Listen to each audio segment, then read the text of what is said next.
Hey guys, welcome back to the channel. Today we're going to be watching Meet the Dispenser by Uncle Dane. I cannot wait to watch this. Of course, we just finished up the Engineer 101 series by Uncle Dane, and it was amazing. And this was something that was requested a few times, so I'm assuming this one's going to be just as awesome as everything we've watched from Uncle Dane. So thank you so much to everybody who's been liking and commenting on these videos, man. I really appreciate the support. And with that being said, this is your first time stopping by the channel. Do not forget to hit that sub button, please, and thank you. And let's go ahead and jump into it. It's just no use. It's just no use.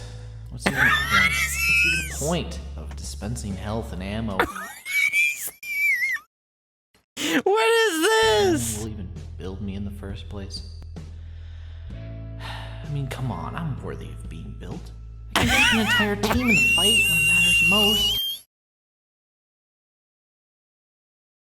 Oh my god, I can't! I'm 20 seconds in and I can only breathe! I was not expecting this. That's worth something. All anyone ever wants to build is that stupid show-off. What is he doing? I mean, it's just what the kids want these days, I guess. They want fancy frags and immediate satisfaction. I mean, oh my god, dude. Satisfied from time to time, but this is just ridiculous. You can't just build one thing and not build another. And even the few people who do build me, they just put me right down behind their crouching butt crack and keep me all for themselves. I'm not a... This might be the best intro by Uncle Dane yet. I'm not even gonna lie to you. I have no idea what's going on, and I'm loving every minute of it. Dispenser, I gotta get out there. I want to show my talents to the world. He's trying. It's just no use. Maybe if someone out there actually cared, someone who could show the people what I...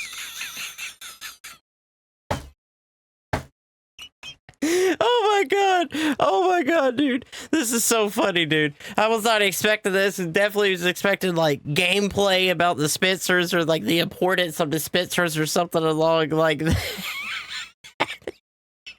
He's looking through the freaking windows and oh dude, I love this right now. This is amazing. TF2. And maybe then I can finally have my time in the spotlight. My time in the spotlight. Oh. Dispensers are important for many different reasons. Dude, literally after I was just like, I assumed it was going to be like a video about how important dispensers are, and then he says it. But it should be made clear right here and now that if you don't build a dispenser, you're doing a great disservice to yourself and more importantly, your team, which definitely affects yourself, so listen up. Healing in Team Fortress 2 is hard to come. The health packs only spawn on specific parts of the map, and having a medic is not always guaranteed, especially in casual mode. Getting your health back after taking damage in this game is more easier said than done, so we then look to the third most reliable source of healing, the Engineer. To get a good idea of the Engineer's basic role, let's watch the introductory video for one of the game's most beloved characters, Meet the Engineer. Are we gonna... Oh, dude. Still to this day, this is my favorite set of videos for TF2 that we've watched here on the channel. That entire Meet the Team playlist had me just dying from laughter, man. I could not hold it. It was so good, so funny. Some of the best things, if not probably my favorite thing here on the channel we've reacted to all together. It has just been, it's been one of the best things, man. It was so funny. Now, I love this video. It's a very cool way of portraying the Engineer's personality. He's calm, collect, and cool, but not someone you should mess around with if he's got his sentry gun by his side. But here's my issue with Meet the Engineer, because unlike every other Meet the Team video in this series, it's not a very good way of explaining his role in the game. In Meet the Spy, you see the titular character backstabbing, sapping, shooting his revolver, and disguising. Perfect execution of showing off his personality and his role in the video game. I remember that when he's like, your mother. Meet the medic, you see a lot of the medic's personality in the first half, with him obsessively treating his patient more like an experiment than a person. And then in the finale, you see a very apt demonstration of how his abilities work in-game, with him healing a wounded player back to full health so he can get back out there and fight. And then you see him utilizing his uber charge to great effect after he's reached 100%, which is very important for new players to understand. Wait a minute. That's a quick fix. Hey, wait a minute, quick fix doesn't... But cut back to Meet the Engineer, though. Like I said, that's a quick fix. Display of NG's character. But look at this. He literally only built a sentry gun. He built 4 sentry guns. Wait a second. Hey, you can't build more than one That's not possible, and I'm gonna give Valve a piece of my mind. But you might be asking, why does it matter what people are learning from the Meet the Team series? Those videos are meant to be mainly entertaining, not They're really so educational. entertaining, dude. I personally think that being both entertaining and educational is the best way to teach people. Just look at my YouTube channel. I started this thing with the goal of being both entertaining and educational. And besides the fact that when you click on a class on the TF2 website, it takes you to a page with the corresponding videos embedded. If you wanted to do more research on the internet about how each class in the game works as a class, you'd be hard-pressed to find a video in the search results that isn't a Meet the Team video. Oh. Okay, well, I guess everything's going according to plan on that front then, but the I guess Meet the Engineer everything's video is going right according there. to And what does plan. it teach new players about the NG's role? Build a sentry gun. That is all the engineer does. Build fucking 4 of them and then go play a guitar. But obviously that's not the NG's only role in TF2. He builds other very important buildings, and the dispenser is the one on the dissection table today. You know, maybe to get new players to actually learn what a dispenser does, I'll just name this video Meet the Dispenser. That was great. Definitely the reason why when you guys were requesting things for me to watch by Uncle Dane, when I see Meet the Dispenser, I was like, bro, I have to watch this one, because anything we've watched in the past with Meet the in front of it has just been so good, man. Looks like somebody already used that title. What the hell is this thing made out of? Nothing. Come on. All right, fine. I might have used a few unorthodox.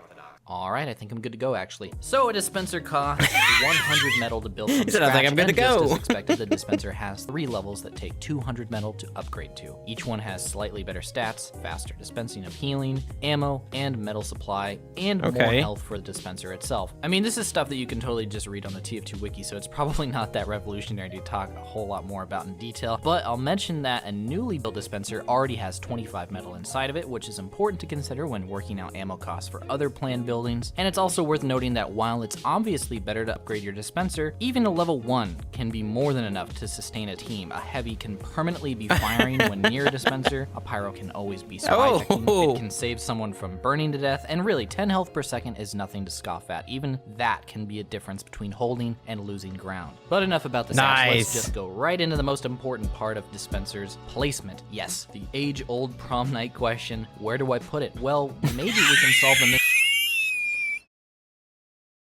He is killing it with the jokes on this one, man. dispenser spot by looking at a few common ones. Here we see a few dispensers on Badwater, Dust Bowl, Viaduct, and Powerhouse. Now, there are a few things all of these spots have in common, and that is they are near a choke point. Dispensers see the most action where the action is, obviously, but it shouldn't be up in the carnage. It should be just outside of it, where people can retreat to it and regain their health, ammo, and composure without threat of being hit with flying bullets and explosions. And then that leads us into the second thing that all these dispenser spots have in common. They are behind cover. It's very important that while your dispenser is able to be easily accessible by your team as they fight on the front lines of battle, it's still not able to be actively attacked by any enemies who are not overextended. And most players in TF2 So unlike the sentry gun, you really need to place this one toward, like, more toward a wall where at least it can't be getting shot in every direction. Seafood diet. And we just learned in the Engineer 101 series that placing a sentry next to the wall is not the best most of the time. Food, they kill it. So try and make sure your dispenser is around the closest safe corner or behind a rock where it will be harder for the enemy to see it and the injured people who are attempting to use it. And then the third thing that these dispenser spots have in common is simple. They are for the team, not just you. It's important to realize that just like the teleporter, the dispenser is a heavily team-based building. It's designed to help you your always team, see people running straight to them, man, like every time.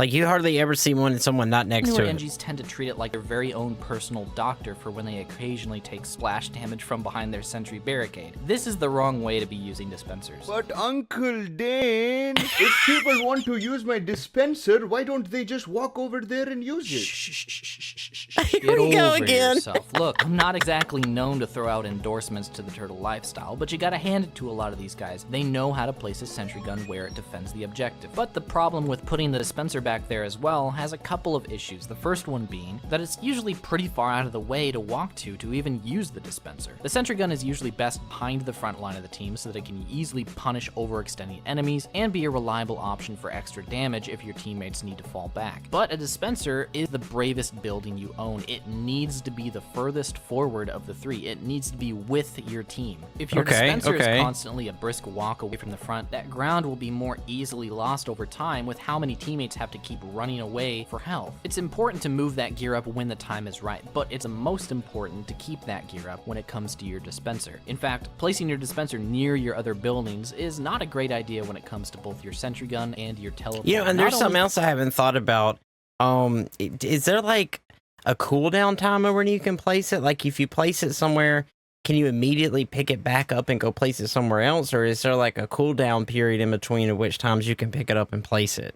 For the reason that I mentioned in my video about teleporter etiquette, where spies can easily telefrag innocent dispenser customers, but it's Oh, also that was another one that buildings was requested, was teleporter etiquette. I remember seeing that one on the together, list. die together. So It's we'll no definitely be secret checking by that one now out soon. Putting sentry guns next to each other is a recipe for disaster, but the same thing applies to your own sentry gun and dispenser. But this time, you're not only putting your own buildings and life on the line, you're putting your team's life on the line here. Sentry guns often are the focus fire of any coordinated push, so most of the time, you do not want to be near a sentry gun when there's a demo man loading up his stickies underneath it. But when you place a dispenser next to your sentry gun, you're putting everyone who is currently using it at risk. And chances are the people using your dispenser are going to be low health in the first place and will be the first to die secondhand to your own poor dispenser placement choices. So please, if there's anything that you can take away from this video, it's that you shouldn't hog your dispenser. You should put it where your team needs it. The more healthy your teammates are, the more safe you are from getting your wrench pushed in by one buffed soldier with a full clip and nothing to lose. But hang on, before we move on from the whole stacking buildings thing, I think there's something to be said about stacking dispensers. Because yes, the dispensing benefits do stack when you place multiple dispensers next to each other. So wouldn't it be beneficial to always pool all of your team's dispensers in one area for maximum healing? Well, maybe. It depends on the map. 2 level 3 dispensers do heal at a rate higher than even the quick fix, and it can heal multiple people at the same time, so it's quite the powerful strategy if you pull it off. But it certainly is a risk-reward situation because obviously both of these dispensers will go down with only 3 well-placed stickies. And while the phrase dispenser down, push in is more of a TF2 meme than anything, it actually can warrant calling to your team if they're using them in such an effective way. But other than putting all of your eggs in one basket being risky business, it's my personal opinion that in certain situations and on a lot of different maps, it could be more beneficial to actually spread the dispensers out for not only the reasons I just spoke about regarding ease of destruction, but more along the line of ease of access for your team. Maps in TF2 have health packs spread out in strategically placed areas that allow people to more easily hold certain areas and be forced to retreat in others, but dispensers are the closest that you can get to on-the-spot map editing in that you can decide where a source of healing would be beneficial to your team in that specific moment. So right away, you can probably see that spreading multiple dispensers out can be the savior for individual stories in your team's overall experience. For instance, if someone fights a pyro somewhere in the flank, and although he came out on top, he's now burning to death with no health packs in sight. Would he survive if all of the dispensers are somewhere near the main choke point, albeit healing people at an impressive rate, but still out of reach from the people holding down the side passages? Nope, That's he'd true. die before he could reach the dispenser convention. Yeah. But say that the same situation is at hand, but this time an engineer has decided that the dispenser at choke is doing just fine on its own, and that his dispenser would do well near the flank route so that the brave mercenaries holding down that area can have an extra reliable source of healing without having to go too far out of the way. I think this beats dispenser stacking 9 times out of 10. But speaking of health packs, the last thing that I wanted to talk about regarding dispenser placement is that while spreading your dispenser out around the map can be pretty effective, not everyone is going to automatically know where exactly your dispenser is at least not unless you tell them every time you relocate it. Alright guys, I'm placing my dispenser at the front of the stairs. Alright guys, I've relocated my dispenser to in the cubby. Alright guys, I'm moving my dispenser to behind the rock. So instead, I think it's always a good idea to put your dispenser near an already existing common retreat area, such as the spawn point for a health pack. Since people already know where the health is on the map, their first instinct for when they retreat will probably be to walk to where the nearest health pack is. So if you place your dispenser somewhere near it, it's more likely that someone will see it and be able to use it. Putting your dispenser near a health pack is always a great go-to for dispenser spots, since packs aren't always there, so making it so there's an option for the injured people who are just a little too late is usually going to be very helpful. Just don't put it directly on top of the health pack because then you won't be able to pick it up. And that actually segues nicely into the very last part of this video, which is going to be all about a few tips little and tricks. non-specific tips and tricks that you can use to make your dispenser game that much better. The first thing to mention is, of course, the collision rules for dispensers. They apply to all buildings, but since the dispenser is tall and usually able to be placed in a wider variety of spots, you can often use the dispenser as a step stool to get to higher areas more quickly. In fact, I did not know collision that. rules can come in handy for more than just boosting yourself up. You can often use it to your advantage when you want to keep someone away from you. Dispenser blocking is a very common strategy. See, another thing that I personally definitely didn't know and probably would have been a while before I figured that out. That is crazy, man. That takes advantage of map design that literally prevents enemies from walking upstairs or passing smoothly through tight corridors. Even though it's pretty easy for these enemies to solve this barricade problem by just destroying it, oftentimes that is still the thing that you need to quickly be alert to their presence and defend yourself with the upper hand. But enemies aren't the only thing that dispensers collide with. Believe it or not, dispensers can actually block bullets and projectiles, including your own. This is why it's never a good idea to build a dispenser in the sightline of a sentry gun. I see.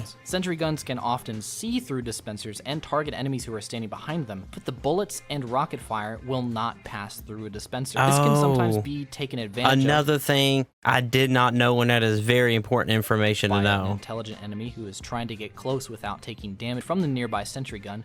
So don't build your dispensers anywhere that this can easily happen. Related to that trick enemies can do with your own buildings, the exact opposite is actually possible with your own teammates. This is what is sometimes referred to as dispenser armor, crouching inside of a fellow NG's dispenser so that any damage directed at you actually hits the dispenser instead, all while you're refilling your own health. So it can surprisingly be a powerful tactic. In fact, here's a clip from Banny's Twitch stream demonstrating what that looks like. Are you fucking kidding me? And last but not least, the most interesting and least used trick that you can do with a dispenser is feeding ammo through walls. For some reason, a lot of walls in TF2 maps are thin enough for just the ammo dispensing part to pass through. This can sometimes come in handy for certain maps where keeping heavy or pyro's ammo refilled is vital to holding ground, but sometimes it's dangerous to put the dispenser out in the exposed area where they tend to stand. Unfortunately, you can't get health from a dispenser through these thin walls, but sometimes having a constant stream of ammunition can be the difference between an enemy going down or not. You know, Man. it's a hard knock life out there for the support classes of the world. So building these little vending machines is sometimes all it we're going takes back to save this. your life, the lives of your teammates, and take a little bit of pressure off of those brave medics who have 11 This other has just people been at awesome, once. dude. And even if you're not playing engineer, remember, leave that metal pack there if you absolutely don't need it, because in dude, 20 that was seconds, sick. that little gesture could become you not burning to death through a random crit flare from across the map. I hope this video taught you something about the lonely, underrated building that we call dispensers. Happy pooting, boys, and I will talk to you nieces and nephews next time. Bye-bye. Oh, man. Okay, another fantastic video about Uncle Dane. I'll be sure to put the original video link down below if you want to go check it out for yourself. That was amazing, especially the first like 2 minutes.